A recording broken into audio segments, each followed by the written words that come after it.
La escuela embrujada. Los alumnos de aquella secundaria del municipio de Atizapán llegaron gustosos a la inauguración del flamante plantel de 2 pisos. La mañana era soleada y las risas de los jovencitos inundaban el ambiente. Era el tiempo en que comenzaba a habitarse esa región del Estado de México, y las calles pavimentadas iban sustituyendo a los viejos caminos de terracería por donde circularan antaño arrieros y mujeres de rebozo. El paisaje había cambiado radicalmente en unos cuantos años, con la construcción de unidades habitacionales por aquí y por allá. Los pobladores originales veían con desconfianza a muchos de los recién llegados, pues temían que malas costumbres y vicios dañaran aquellas siempre tranquilas comunidades rurales. Algunos lugares tradicionales fueron destruidos en pro de la modernidad y los usos y costumbres fueron desplazados por el ruido de motores, y el silencio ancestral de las noches fue roto por la gritería de los jóvenes que salían de las escuelas vespertinas y se reunían en las esquinas de las calles a comentar sus vivencias. Pero el pasado que se trataba de entregar resurge de vez en cuando para recordarnos que debemos ser respetuosos con los lugares que habitamos, pues por lo común muchas personas antes que nosotros han vivido, sufrido y muerto ahí. La abundancia de experiencias, dolores y alegrías que quedaban flotando en el aire, donde ha habido comunidades humanas desde tiempos remotos, resulta evidente para quienes que tienen sensibilidad de captarlas, como una proyección en el aire, y este es uno de los elementos básicos de la historia que narraremos: la posibilidad de establecer contacto con el más allá, propia de algunos individuos. La reticencia de los viejos pobladores a comunicarse con los obreros y profesionistas que habían llegado a habitar la región era la causa de que, además de la inmobiliaria, que había prometido escuelas en la zona para atraer compradores, ningún intruso supiera que el predio donde se había erigido la secundaria Josefa Ortiz de Domínguez había sido un panteón durante muchas generaciones. Los albañiles de la obra y el velador que habitaba un cuartucho de madera habían dicho con insistencia al ingeniero que dirigía la construcción que seguido seres invisibles les hacían travesuras, como golpearlos o cambiarles las herramientas del lugar. A la misma secretaria del ingeniero habían llegado a darles nalgadas cuando iba a los apartados y estrechos baños provisionales. Pa' mí que es el Jacinto, bromeó uno, como que es medio sangrón, ¿no? Al velador no le hizo gracia aquello. Ya me gustaría verte en la noche aguantándote las ganas de salir a orinar, con tal de no encontrarte con un fantasma o algo peor. Al excavar para poner los cimientos, se habían encontrado innumerables ataúdes de madera, ya deshechos, de los que escapaba tierra revuelta con el polvo de antiguos cadáveres.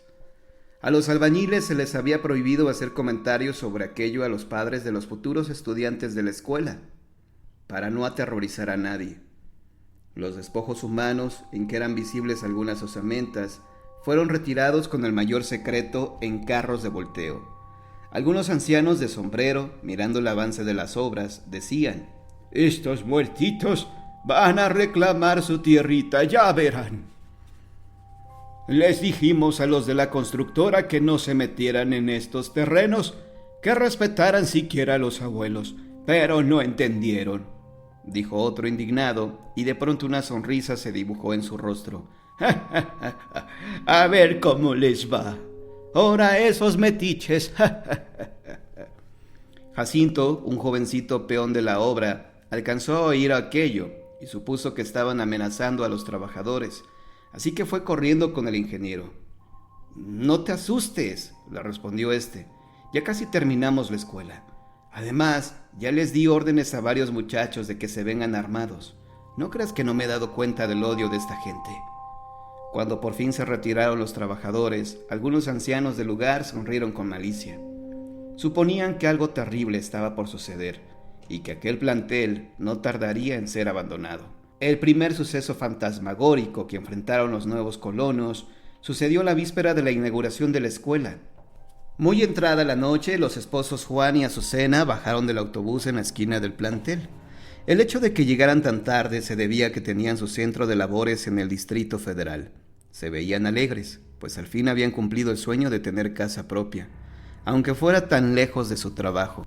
Ellos eran los padres de Laurita, una niña de 12 años cumplidos, tímida pero muy estudiosa, y de Ramiro, un año mayor que su hermana, de carácter muy alegre y desenfadado, y quien entraría a estudiar el segundo año en aquella escuela. Antes de dar vuelta a la esquina para dirigirse a su casa, la joven mamá descubrió extrañada a un niño como de 3 años que jugaba en la banqueta con unos caballitos de madera. Sus ropas eran muy humildes y calzaba guarachitos. El pequeño levantó el rostro y le sonrió en cuanto ella se detuvo unos segundos para verlo. Su marido, preocupado por sus hijos, que se pasaban solos todo el día, había continuado su camino sin notar la presencia del niñito. No habían avanzado mucho cuando la señora le dijo: ¿Cómo vamos a dejarlo ahí? Mira el frío que hace, y la pobre criatura anda muy descubierta. ¿De qué me estás hablando? ¿Qué no viste al niño? Hay que preguntarle por qué está ahí solito, y a estas horas. El señor volvió tras su esposa, quien se llevó una gran sorpresa. El pequeño no estaba. Entonces ella fue corriendo al primer cruce de calles y volteó para todos lados, pero no había señal del niño. Consternada, volvió al lado de su esposo. Oye, esto está muy raro. ¿A dónde pudo haber ido? Apúrate, mujer. Vamos con los muchachos. Sí, ándale. Ya me entró miedo. La mujer decidió no comentarle el suceso a sus hijos. Al arropar a Laurita, Azucena creyó ver que un grupo de personas harapientas estaba observando su ventana desde el otro lado de la calle. Sintió que la sangre se le congelaba entre las venas y apagó la luz para evitar ser observada y mirar mejor a los intrusos. En efecto, estaban ahí, apenas cubiertos por rotas ropas manchadas de barro y polvo. Se acercó a los cristales para tratar de mirar sus rostros, pese a que sentía que el corazón se le iba a salir del pecho. Mañana mismo voy a ir a la policía para denunciar a esa gente. Más estuvo a punto del desmayo en cuanto notó que los extraños visitantes, unas 8 personas acompañadas de algunos niños, tenían muy oscurecidas las partes de narices y ojos, como si las tuvieran huecas. De pronto, sintió una presencia detrás de ella y volteó gritando, presa del pánico.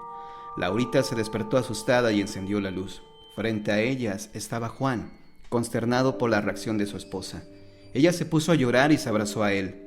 «Juan, es horrible. Míranos por la ventana». Él se asomó, pero solo descubrió la calle desierta. «¿Qué se supone que hay allá afuera?», dijo al voltear, muy molesto porque la histeria de su esposa le había quitado el sueño a su hija. «Los vi, lo juro, eran como cadáveres.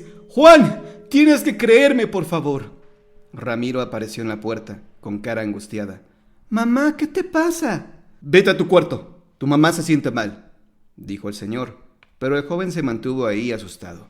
«Mira, Azucena, estás cansada y... te juro que...». Como pudo, Juan logró hacer que sus hijos se calmaran y se llevó a la mujer a su cuarto. Al día siguiente, tras la bulliciosa inauguración oficial de la secundaria, Laurita y su hermano Ramiro fueron a sus respectivos salones. El muchacho pronto hizo nuevos amigos y a la hora del recreo salió en tropel al patio entre la algarabía general.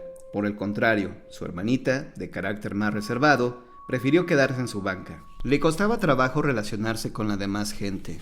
Estaba aún muy confundida por el ataque de histeria que había tenido su madre anoche. No tardaron en acercarse a ella un par de muchachas para hacerle compañía. «Oye, venimos a que nos conozcas», dijo la más alta de las dos. «Yo soy Angélica y ella se llama Margarita». «Ajá, pero me dicen Mago. Oye, ¿qué tienes? En la clase te vimos muy seria y se nos hizo muy raro que no hubieras querido salir a jugar al patio». Laurita se secó un par de diminutas lágrimas sobre sus pálidas mejillas. «No, no es nada. Es que no pude dormir bien». «Ay, sí», dijo Margarita, con la emoción de volver a la escuela. «No», atajó Laura, «no es eso». Y entonces le refirió la actitud y las palabras de su madre la noche pasada. Angélica esbozó una sonrisilla de incredulidad. Pero la otra se puso igual de pálida que Laura. «¡Ay, no! ¡Yo también!» «¿Qué?» El semblante burlón de Angélica cambió de inmediato. «Ah, no, nada. Vengan, vamos a comprar algo. Ya me dio hambre». En cuanto pudo, Margarita llevó a Laura a una banca apartada y habló en voz baja, mirando para todos lados, pues no quería que nadie más la escuchara. «Mira, yo creo que tu mamá dijo la verdad. Yo vi algo parecido». «Ay, Mago, no sé si sentirme aliviada o igual de preocupada por lo que me dices. Tenía miedo de que mi mamá se hubiera vuelto loca, pero ahora debo temer a los espectros». «Pues tal vez no hay que tenerles miedo. No pueden hacernos nada, ya sabes. Son como proyecciones en el aire. Ay, pero el sustote nada más de verlos, ¿te parece poco? Las dos se echaron a reír. Luego Laura preguntó: pero no me has dicho qué viste. Ah, bueno, mira, mi hermana Katia y yo nos dormíamos en el mismo cuarto. Rentábamos un departamento. En la parte de abajo no vivía nadie y en las noches estaba bien oscuro. Nadie quería rentar ahí porque decían que en el patio se había ahorcado un niño y se aparecía. Ajá, y luego, una noche tocaron en los vidrios de nuestra ventana, la que da a ese patio. Las paredes eran lisas, no había modo de que alguien se parara allá afuera. Ajá, ¿y después? Pues yo de tonta fui a ver quién era y descorrí la cortina. Ahí estaba una persona, muy pegada a los cristales. ¿Y cómo era? No lo sé, estaba bien oscuro. ¿Tu hermana también lo vio a eso? Sí, y nos pusimos a gritar como locas. Mi mamá me hizo tomar uno de sus calmantes. Yo era muy pequeña y mi papá la regañó porque decía que pudo haberme dañado. Y ya no dormiste ahí, de seguro. Sí, pues mi papá dijo que lo habíamos imaginado todo. Gracias a Dios ya no volvió a pasar algo así. Mi abuela nos visitó en esos días y me dijo que no me preocupara y que mi hermana y yo éramos especiales, porque podíamos ver y oír a los muertos, pero no debíamos tener miedo. Ajá. Y las dos chicas dijeron al unísono: solo son proyecciones. Dice mi abuela que los sensibles podemos ver a los espectros tanto a las 12 de la noche como a las 12 del día, pues cuando se conjunta la dimensión de los vivos con la de los muertos. Pues ojalá mi mamá no me haya heredado esa capacidad de ver fantasmas. Volvieron a clase habiéndose hecho las grandes amigas. Supieron que desde entonces serían inseparables. Lejos estaban de imaginar que esa misma tarde algo extraordinario acabaría con su amistad. Poco después de recomenzar sus labores escolares, Laurita pidió permiso para ir al baño. Margarita iba a levantar la mano para solicitar acompañarla, pero en su cabeza resonó una voz rasposa, aguda y llena de maldad. No lo hagas. Laura le sonrió antes de salir. Fue la última vez que sonrió en su vida. La muchachita caminó tranquilamente hacia los alejados y fríos baños y entró hasta el fondo de ellos sin ninguna aprensión. El lugar estaba completamente solitario. Se metió en el último sanitario. Cerró la puerta mientras canturreaba una canción de moda, pero de inmediato se cayó y sintió un escalofrío, pues vio por debajo un par de pies cubiertos de barro metidos en unos guaraches corroídos por el tiempo. Respiró profundamente y con su mano temblorosa entreabrió la puerta. Se encontró frente a frente con un niño sucio cubierto de harapos, quien sostenía en la mano un crucifijo de metal que lucía los orificios por medio de los cuales se había atornillado a su ataúd. Las cuencas de sus ojos estaban vacías y de su boca salió una bocanada de aire pestilente. «¡Lárgate de aquí!», dijo con una voz ronca. Justo en ese momento entraron otras niñas corriendo, pero se detuvieron en seco mirando a Laurita al fondo, temblando de pánico. Su timidez la había impedido gritar, de modo que todo el terror se quedó dentro de ella. Laura cayó desmayada sobre las baldosas húmedas del piso. Margarita fue la última persona que escuchó frases más o menos coherentes de Laura. La jovencita perdió la razón y actualmente recibe atención en una institución psiquiátrica. Las autoridades se han negado a clausurar la escuela y ninguna otra persona ha mencionado haber visto espectros deambulando por el lugar. Por su parte, Margarita ha decidido abandonar sus estudios en esa secundaria, temerosa de tener visiones del más allá.